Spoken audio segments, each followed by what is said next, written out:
간땡이가 부었냐? 간이 배 밖으로 튀어나왔냐? 우리 365 한의원으로 신고해 주시면 저희가 처리해 드리겠습니다.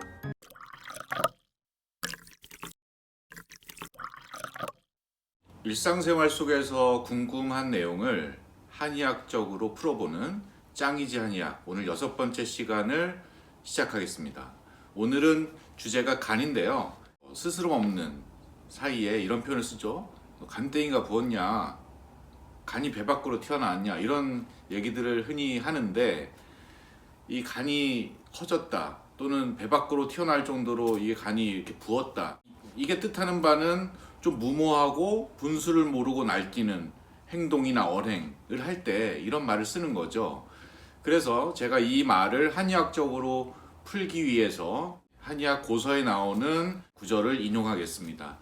의학인문 장부존문에 보면 이런 말이 나옵니다. 간자 장군지관 모려 출원, 이런 내용인데요.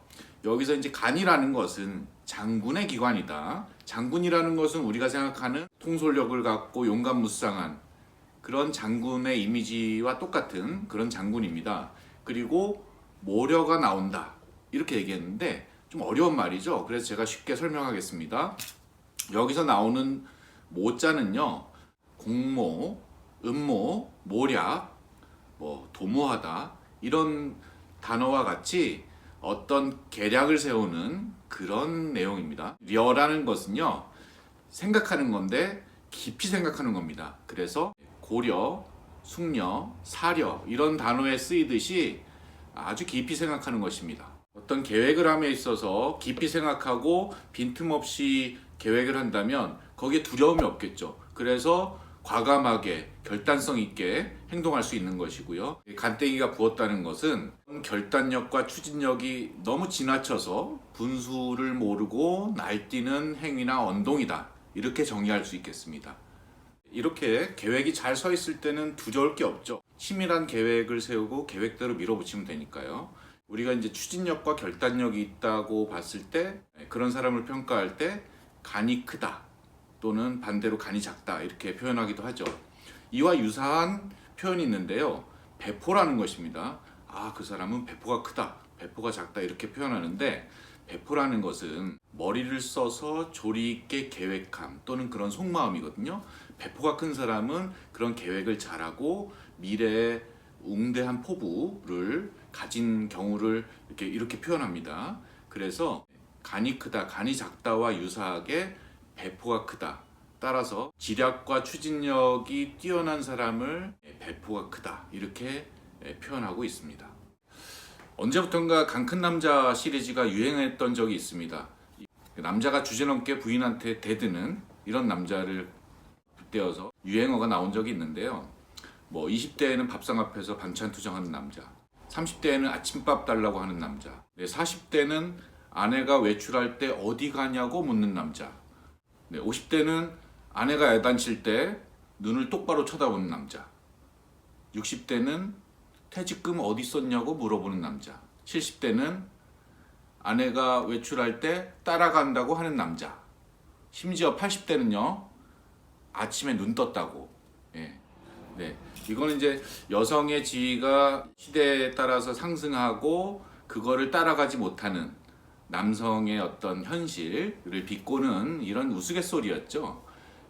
그러면서 더 이제 간땡이가 부었냐, 이런 말들이 유행하기 시작한 건데요.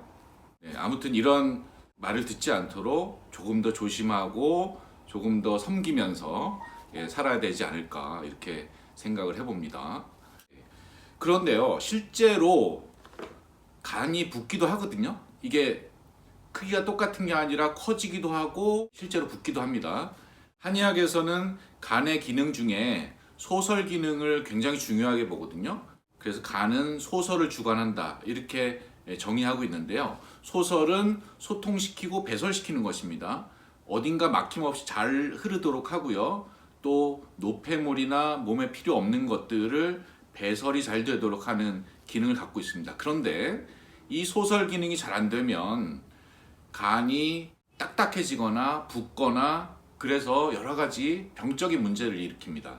소설 기능에 문제가 있을 경우에 정서적인 문제, 우울하거나 자꾸 분노하거나 감정이 왔다 갔다 하는 거죠. 그런 정서적인 문제가 생기기도 하고요. 소화액의 분비에 지장이 생기면서 소화가 안 되거나 더부룩하거나 가스가 차거나 자꾸 트름을 하는 이런 문제가 생기기도 합니다. 그리고 이제 기혈순환이 안 되고 노폐물 대사에 문제가 생기면서 여기저기 아픈 통증이 생기죠. 어깨가 뭉친다, 또는 뭐 다리가 저린다, 또 허리가 아프다, 이런 문제들이 생길 수 있습니다. 통증을 일으킬 수 있고요. 그 다음에 콜레스테롤 대사라든지 호르몬 분비에 문제가 생기면서 고지혈증, 고혈압, 당뇨, 비만의 원인이 되기도 합니다. 그리고 마지막으로 여성들 같은 경우에는 이런 소통이 잘 안 되면 생리통으로 나타날 수도 있겠습니다. 이와 같이 여러 방면으로 간의 소설 기능에 장애가 생겼을 때에는 문제가 발생하게 되거든요. 이런 것들을 잘 소통시켜주면 이런 앞서 말씀드렸던 증상들을 치료하는 것도 가능합니다. 그래서 우리는 한방에서 그 이기약이라는 것으로 막힌 것을 뚫어주고 순환을 시켜줌으로써 이런 증상을 치료하는데요. 한방 병명으로는 이런 병을 간기울결이라고 하는데요. 소통되지 못하고 어딘가에 꽉 뭉쳐있는 것을 울결되었다 그러는데요. 이걸 풀어주는 약이 한방에서는 이기약입니다. 막혀있는 것을 풀어주고 순환이 잘 되도록 하면 건강을 되찾을 수 있습니다. 실제로 간의 소설 기능 문제로 나타나는 간기울결을 한방에서 치료하는 게 비교적 치료가 잘 되고요. 또 이건 뭐 여담이지만 간이 배 밖으로 나와서 지금 문제가 되시는 분들이 있다면 우리 365 한의원으로 신고해 주시면 저희가 처리해 드리겠습니다. 간이 배 밖으로 나왔다는 거, 간땡이가 부었다는 거 병이지만 치료가 가능한 병입니다. 꼭 연락 주세요. 감사합니다.